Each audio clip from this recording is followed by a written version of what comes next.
오늘 저녁에 우리에게 주시는 하나님의 은혜의 말씀은 누가복음 1장 1절에서 4절의 말씀입니다. 누가복음 1장 1절에서 4절의 말씀 다 같이 합독하도록 하겠습니다. 우리 중에 이루어진 사실에 대하여 처음부터 목격자의 말씀에 일꾼된 자들이 전하여 준 그대로 내력을 저술하려고 붓을 든 사람이 많은지라 그 모든 일을 근원부터 자세히 미루어 살핀 나도 데오빌로 각하에게 차례대로 써보내는 것이 좋은 줄 알았노니 이는 각하가 알고 있는 바를 더 확실하게 하려 함이로라. 아멘. 하나님의 말씀입니다. 그 오늘 본문 말씀 딱 보시니까 상당히 무미건조한 설교가 될 것이라는 게 예상이 되세요? 듣는 이도 어려운 본문이라고 생각이 되고 전하는 저도 쉽지 않은 말씀입니다. 왜냐하면 설교할 거리가 별로 없어요. 그런데 물방울 하나도 이렇게 유심히 벌어보게 되면 물방울 안에 달도 들어있고 물방울 안에 해도 들어있어요.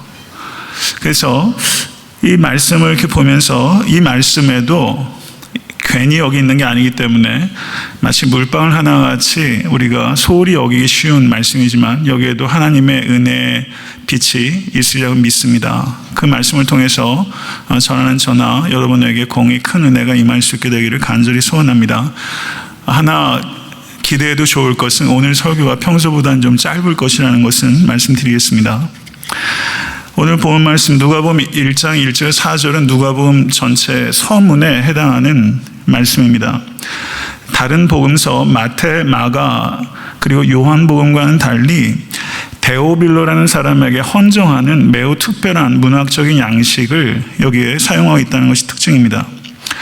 이러한 양식이 그리스 로마의 역사가들인 헤로도투스, 투키디데스 그리고 유대의 역사가인 조세푸스 작품에 나오는 문학적인 방식들을 여기에 반영하고 있는 것이 틀림없습니다. 그런데 누가가 당대 그리스 로마의 역사 기술 방법이나 유대 역사의 기술 방법을 단순하게 모방하려는 의도가 여기 있는 것이 아니라 복음을 세계사적인 큰 무대에 올려놓기 위한 목적으로 당대 역사 기술의 방법을 도용하고 있는 것이다라고 볼 수 있다는 것입니다. 확실히 누가는 마태, 마가, 요한보다 역사적인 서술에 관심을 많이 가지고 있는 것이 틀림없습니다.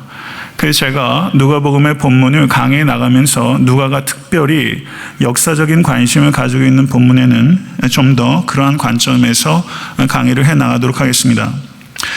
누가복음 1장 1절 4절은 신약 성경 가운데서도 가장 아름답고 가장 정교하고 가장 잘 꾸며진 헬라어 문장으로 정평이 나 있습니다. 제가 그래서 헬라어로 몇 번 읽어봤는데 제게는 그렇게 피부에 와닿지 않더라고요. 그런데 이 문장이 아주 정평이 있는 아름답고 정교한 문장으로 이름이 있습니다. 왜 그런가 생각해 보면 이 누가복음이 데오빌로라는 지체 높은 관료에게 헌정된 것이기 때문에 그 사람의 사회적 지위를 감안할 때 매우 파인 그릭으로 쓰여진 것이다. 이렇게 주장하는 이야기가 있는데 그것이 일리가 있다고 생각이 됩니다. 그런데 누가복음 1장 1절에서 4절에 이것이 단순하게 누가복음만의 서문이 아니라 사도행전의 서문이기도 하다는 것을 우리는 염두에 둬야 될 필요가 있습니다.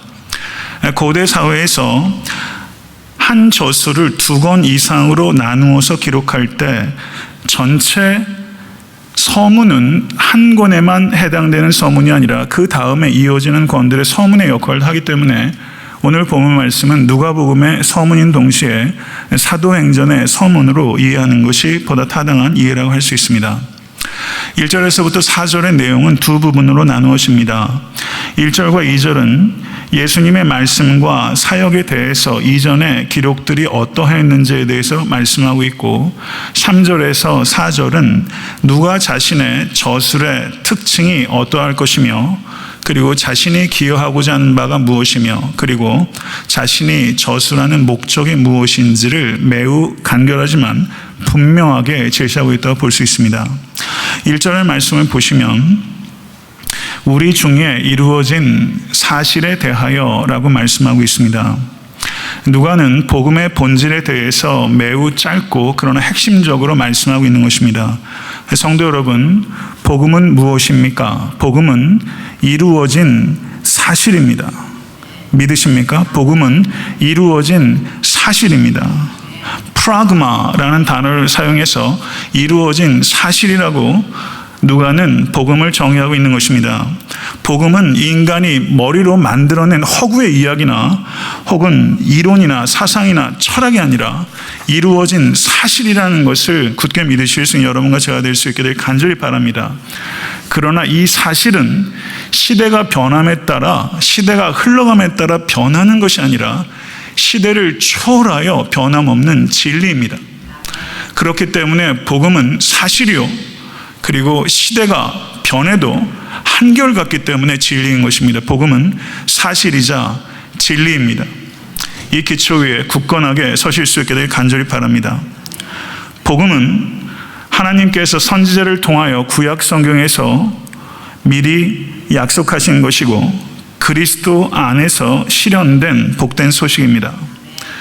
구약 성경에 선지자를 통해서 예언되신 바가 예수 그리스도의 성육신을 통해서, 그리고 공생애를 통한 예수 그리스도의 가르침과 또 예수 그리스도의 기적을 통하여, 그리고 십자가의 순종과 그리고 무덤에서 일어나신 부활을 통하여 하나님께서 구약 성경에 언약하신 바가 모두 예수 그리스도 안에서 성취가 된 것입니다. 할렐루야. 믿으십니까? 그것을 이루어진이라고 표현하는 것입니다. 성취가 된 것입니다. 성도 여러분, 하나님께서는 약속하실 뿐만 아니라 약속하신 것을 성취하시는 신실하신 하나님이십니다.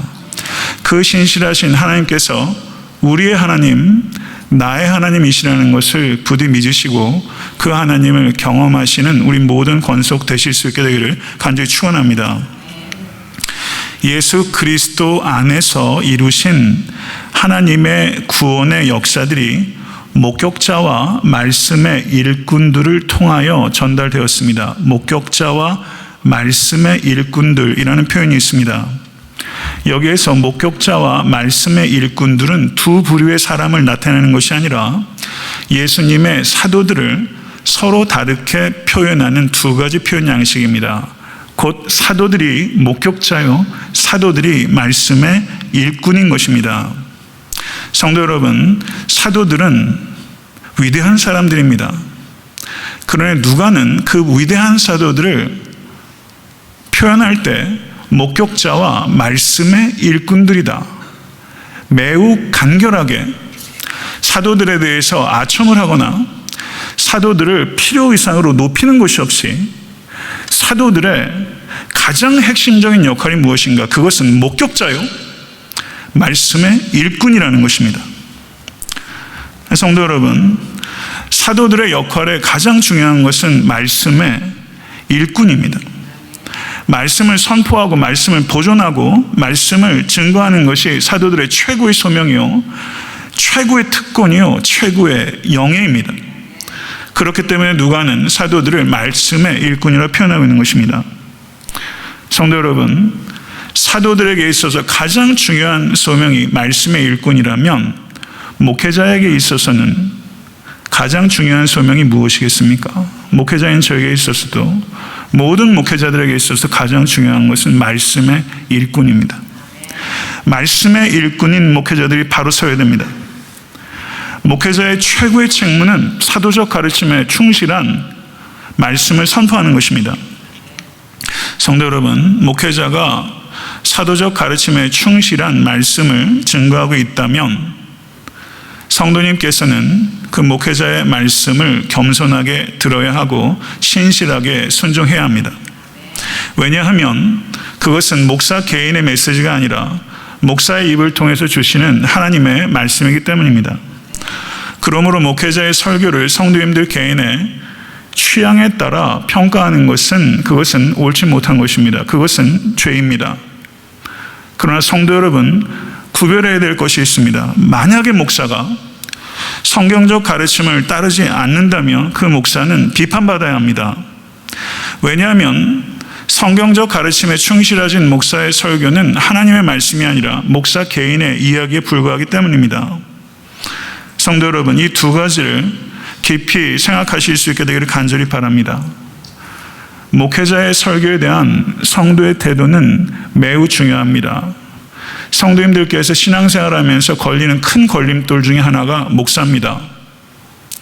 목사와 어떤 관계성을 맺느냐 하는 것이 성도님들의 영적 건강에 있어서 매우 지대한 영향을 끼치는 거예요. 여태까지 그러셨잖아요. 정말 중요하거든요. 그럼 목회자의 관계성을 정립하는 것 참 중요한 거예요. 제가 오늘 매우 중요하고 객관적인 팁을 드리는 거예요.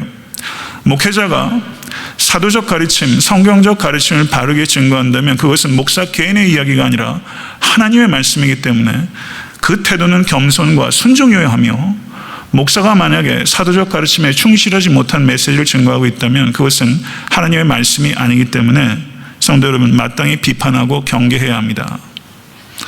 그러므로 말씀을 대하는 성도의 태도는 겸손과 순종, 그리고 그 반대편은 경계입니다. 이 두 가지를 잘 갖추실 수 있는 깨어있는 성도 되실 수 있게 되기를 간절히 바랍니다.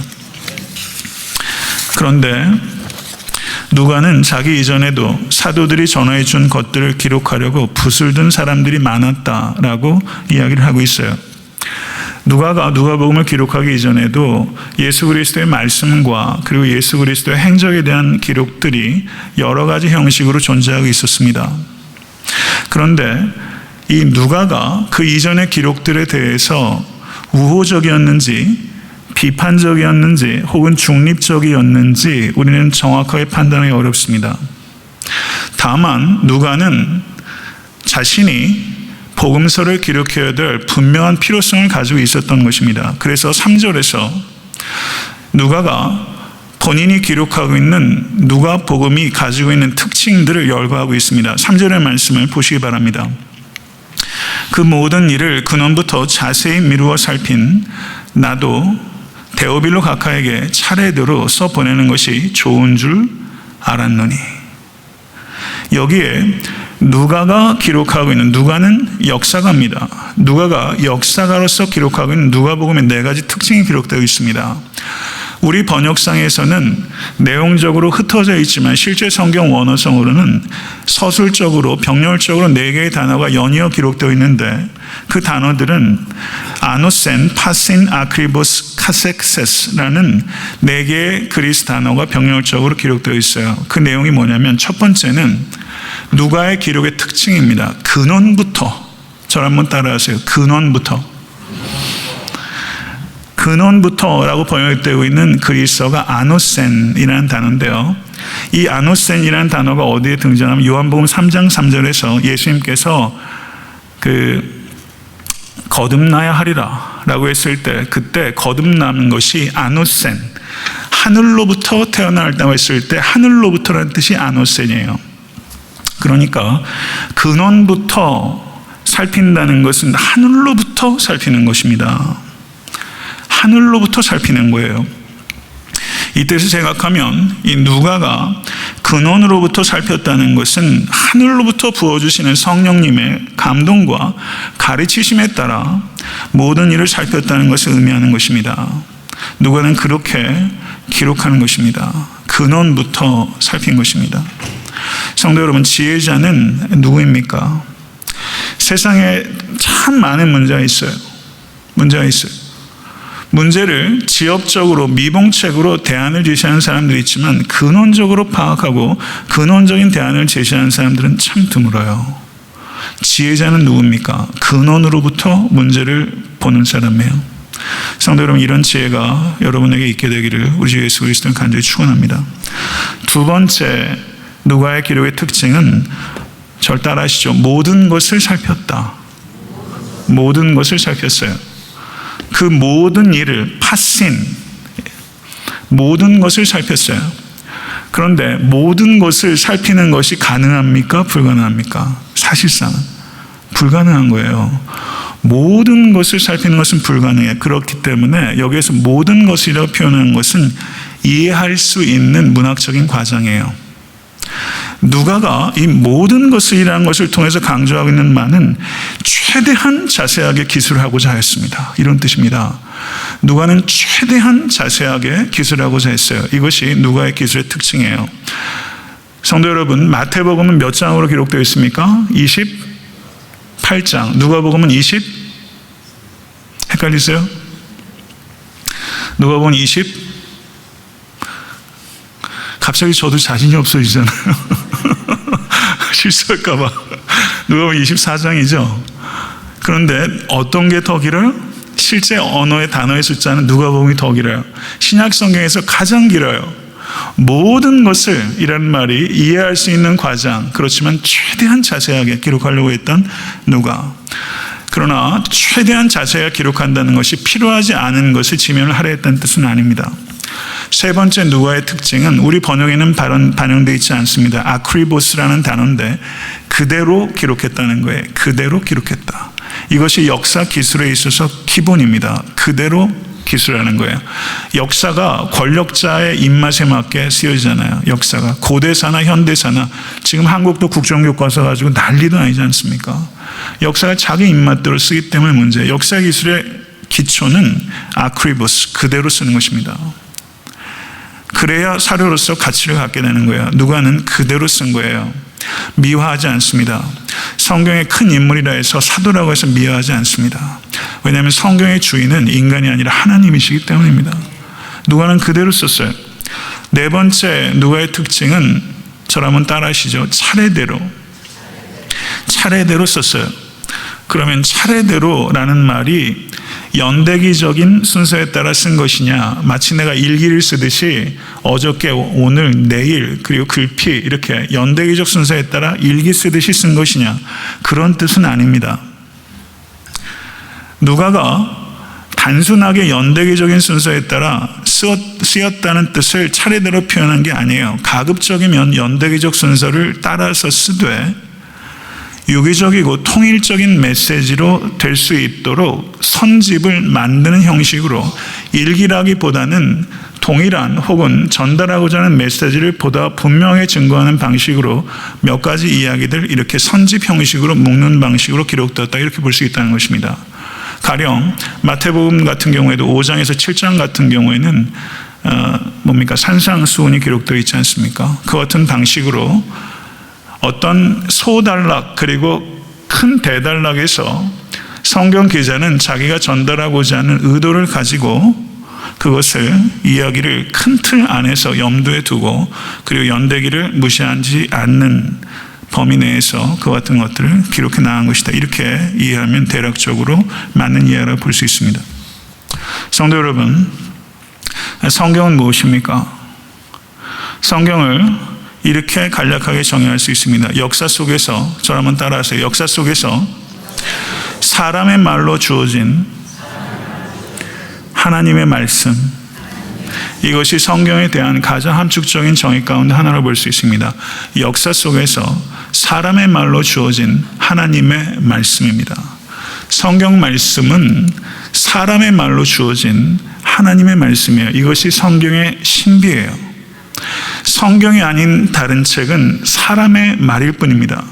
그러나 성경은 역사 속에서 사람의 말로 주어진 하나님의 말씀이에요. 성경의 진짜 저자는 하나님이시요 도구적 저자는 인간입니다. 그것이 성경의 정의예요. 성도 여러분, 누가의 네 가지 기술 방식은 하나님의 구속사를 근원으로부터 모든 것을 주의하여 정확하게 유기적인 통일적인 메시지를 전달하는 방식으로 기록하였다. 이것이 누가가 자신이 저작하고 있는 누가복음의 특징을 3절에서 이야기하고 있는 것이고, 내가 성령의 감동 안에서 쓰고 있는 누가복음은 바로 이러한 면에서 기여하게 될 것입니다 라고 누가가 이야기를 한 것입니다. 성도 여러분, 하나님의 영감이 누가에게 임한 것입니다. 누가는 자기 쓰고 싶은 대로 쓴 게 아니에요. 다큐멘터리를 모아가지고 편집한 게 아니에요. 그런 일들이 있었지만, 그런 노력이 있었지만 하나님께서 부지런하게 말씀을 수집하고 연구하고 근원부터 찾고 가급적 최대한 상세하게 쓰려고 하고, 그리고 유기적이고 통일적으로 쓰려고 하는 노력하는 누가에게 성령의 감동이 임한 것입니다. 성도 여러분, 성령의 감동이 임한다는 것은 인간됨을 무시하는 게 아니에요. 영적인 사람이 된다는 것은 비인간이 된다는 뜻이 아닙니다. 신령한 사람이 된다는 뜻은 더욱더 인간다운 인간이 된다는 것을 의미하는 것입니다. 성도 여러분, 인간다운 인간이 되면 밖에 나와서 좋은 소리 듣습니다. 그리스도인들이 왜 비난을 듣는지 아십니까? 영적이지 않아서? 아니에요. 인간적이지 않아서 욕먹는 거예요. 최소한의 인간됨을 갖추지 못한 모습을 많이 나타내기 때문에 그리스도인들이 욕먹습니다. 목회자가 상식적이기만 해도 그렇게 욕 안 먹습니다. 그런데 목회자가 영적인 건 고사하고 상식적이지도 않기 때문에 목회자들이 욕을 먹는 거예요. 성도 여러분, 신앙인이 되기 전에 인간이 되어야 됩니다. 영적이 된다는 것은, 인간적이 된다는 것은 무시하는 것이 아니에요. 인간됨을 극대화시키는 거예요. 인간 안에 심어주신 하나님의 형상이 극대화되는 것입니다. 좋은 측면이 부각되는 거예요. 참된 인간이 되고 참된 성도가 되는 것입니다. 성도 여러분, 누가복음을 기록한 이 자세는 참으로 엄정한 자세예요. 우리가 누가복음을 읽을 때, 이제 다다음 주부터 누가복음의 구체적인 본문으로 들어가겠지만, 누가복음을 읽을 때 그러면 우리가 어떤 독법을 가지고 읽어야 되느냐 하는 문제에 있어서 누가가 누가복음을 쓴 방식에 따라 누가복음을 읽는 것이 가장 바르게 읽는 것이죠. 누가가 어떻게 썼는지를 염두에 두세요. 왜 그렇게 썼습니까? 우리에게 유익을 주기 위해서요. 그 유익을 여러분과 제가 얻어야 합니다. 성경을 읽어서 우리가 영적 진리를 캐내기 위해서는 성경을 대하는 태도가 바뀌어야 됩니다. 태도가 바뀌어야 돼요. 그러면 성경을 대하는 태도는 어때야 되는가? J.I. 패커라는 하나님을 아는 지식이라는 책을 쓴 조직신학자가 있어요. 훌륭한 사람입니다. 근데 J.I. 패커가 쓴 책 중에 기도라는 책이 있어요. 거기 133페이지에서 135페이지를 보시게 되면 J.I. 패커가 성경을 읽는 5가지 방법을 알파벳 L로 시작하는 말로 이야기를 하고 있어요. 첫 번째는, 저를 한번 따라 하시겠습니까? letter. 성경은 편지로 읽어야 되는 거예요. 성경은 창세기부터 계시록까지 하나님께서 우리 영혼에 보내신 편지예요. 연애 편지 읽으면서 조는 사람 참 이상한 사람이죠. 밤을 새서 읽어요. 몇 번 읽어요? 100번씩 읽어요. 빨간색으로 줄 쫙 찾고 가면서. 편지, 영혼에 보내는 편지처럼. 연애 편지를 읽으면요, 이 사람이 이 행간에 뭘 얘기하려고 했는지 기가 막히게 알아내요. 여기서 무슨 생각을 했나 찾아낸다고요. 영혼에 붙인 편지처럼 성경을 읽어내십시오. 그리고 편지는 모름지기 답장을 기대하는 것 아닙니까? 그러면 성경이 편지라면 성경이 우리에게 기다리는 답장은 뭐예요? 성경을 읽는 여러분 각자의 순종입니다. 그것이 성경을 읽는 성도님들의 답장이에요. 두 번째는 listening post입니다. listening post. 이거는 청음초라고 번역할 수 있는데요. 청음초. 이게 무슨 말이냐면, 적진을 관찰할 때 흐린 날씨나 밤에는 적진을 잘 관찰할 수 없기 때문에 전적으로 청각에 의지해야 됩니다. 그래서 적진에다가 적의 행동을 탐지하려고 만들어놓은 초소, 그것이 청음초예요. 이해되셨죠? 그게 리스닝 포스트예요. 우리가 예수님을 믿어 중생한 성도는 영적 전쟁에 돌입한 그리스도의 군사입니다. 그게 우리의 정체성입니다. 우리가 느끼든 느끼지 않든 우리는 영적 전쟁 중입니다. 그렇기 때문에 우리는 정찰병으로서 적진 가운데 들어가서 우리는 교신을 해야 되는 것입니다. 이 전쟁에 승리하기 위해서. 그러면 우리가 교신을 무엇과 합니까? 성경과 하는 거예요. 성경이 우리가 교신하는 것입니다. 그래서 listening post, 청음초처럼 이 성경을 대하는 것입니다. 세 번째는 law, 율법입니다. 성경은 하나님의 법입니다. 우리는 세상 법보다 하나님의 법 아래에 있는 사람입니다. 그것이 1차적인 우리가 가지고 있는 의무입니다. 그러나 우린 율법주의자가 아니기 때문에 이 하나님의 법을 멍해로 여기지 않고 하나님께서 권위 있지만 애정어린 권면을 성경을 통해서 듣는 것입니다. 권위 있지만 애정어린 권면입니다. 성도 여러분, 그렇기 때문에 중생한 성도는 율법을 자기 의지로 지키지 아니하고 성령의 인도하심으로 지킵니다. 그래서 우리는 율법을 사랑하고 그 사랑으로 율법을 지키는 사람이에요. 그리스도인들은 율법을 버리지 않습니다. 율법을 폐기하지 않습니다. 은혜로 구원받는 사람은 반드시 은혜로 거룩해집니다. 이 두 가지가 분리가 될 때 교회는 능력을 잃어버리는 것입니다. 네 번째는 뭐가 있을까요? L로 시작하는 말, 램프. 성경을 램프로 대해야 되는 거예요. 주의 말씀은 내 발의 등이요 내 길의 빛이니이다. 세상에는 어두움이 가득합니다. 정말 어두워요. 이 어둠은 무엇입니까? 영적 어둠과 도덕적 어둠입니다. 이 어둠을 밝히는 등불은 성경입니다. 성경을 램프 삼아 걸어가시는 여러분과 제가 될 수 있게 간절히 축원합니다. 다섯 번째는 라이프 라인이에요. 생명줄이에요. 성경은 생명줄이에요. 삶의 위기에서 목숨이 꼴깍 넘어갈 것 같은 순간에서 생명줄과 같은 것이 바로 성경 말씀이에요. 성경 말씀을 통해서 붙잡으면 살아납니다. 성경 말씀을 통해서 성령의 음성을 들으면 반드시 일어납니다. 내가 길이요 라고 말하는 것은 길이 없는 것 같은 곳에서 길 되신 주님을 경험할 수 있다는 뜻입니다. 말씀이신 주님을 붙잡으실 수 있는 여러분과 제가 될 수 있기를 간절히 바랍니다. 4절은 누가복음서의 저술의 목적을 기록하고 있습니다. 이는 각하가 알고 있던 바를 더 확실하게 하려 함이니이다. 저술의 목적이 뭐예요? 알고 있는 바를 확실하게 하는 거예요. 데오빌로가 누구인지 사실상은 정확하게 규명할 수 없습니다. 데오빌로가 이름의 뜻은 하나님을 사랑하는 자 혹은 하나님의 사랑을 입은 자라는 뜻입니다.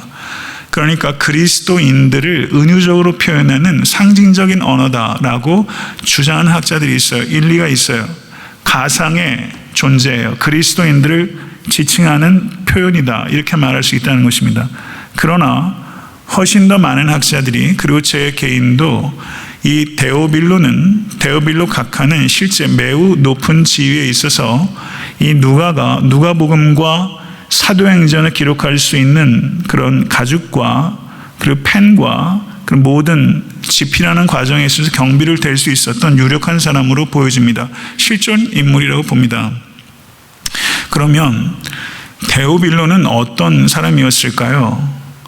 물론 이것도 추론에 근거하는 것입니다. 그렇지만 가치 있는 추론입니다. 그렇다면 데오빌로가 예수 그리스도에 대해서 궁금증을 가지고 있었던 비그리스도인이었을까? 가능성이 있죠. 두 번째는 회심하여 중생한 그리스도인이었지만 아직은 그리스도에 대한 지식이 넓지 못하고 깊지 못했던 그런 초심자와 같은 사람이었을까? 이 두 가지 가능성입니다. 어느 쪽이라고 생각하세요?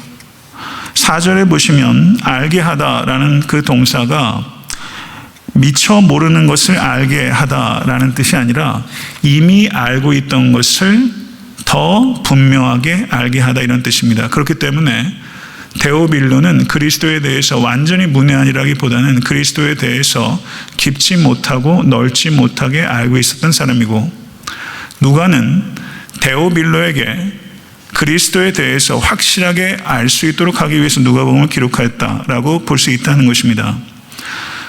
그러면 누가복음과 사도행전이 데오빌로에게 헌정되었는데 누가가 이 두 권의 책을 제가 기억하기로는 신약성경의 28%입니다. 28%를 데오빌로 한 사람만 보라고 이걸 썼겠어요? 데오빌로에게 헌정되었지만 데오빌로 한 사람에게만 이 책을 헌정하고 그리고 그 가치를 사장시키기 위해서 이걸 썼다. 그렇지 않죠. 그렇기 때문에 데오빌로는 그 당시의 문학적인 양식도 그렇습니다. 자기를 후원한 사람에게 헌정하지만 그 헌정받는 사람은 대표적인 독자지 유일한 독자는 아닙니다. 이해하십니까? 성도 여러분, 여기서 확실하게라고 번역되고 있는 성경 원어가 실제 성경 원어의 어순에 따르면 4절 제일 마지막에 기록되어 있습니다. 확실하게 아는 지식을 누가복음은 목표로 하고 있는 것입니다.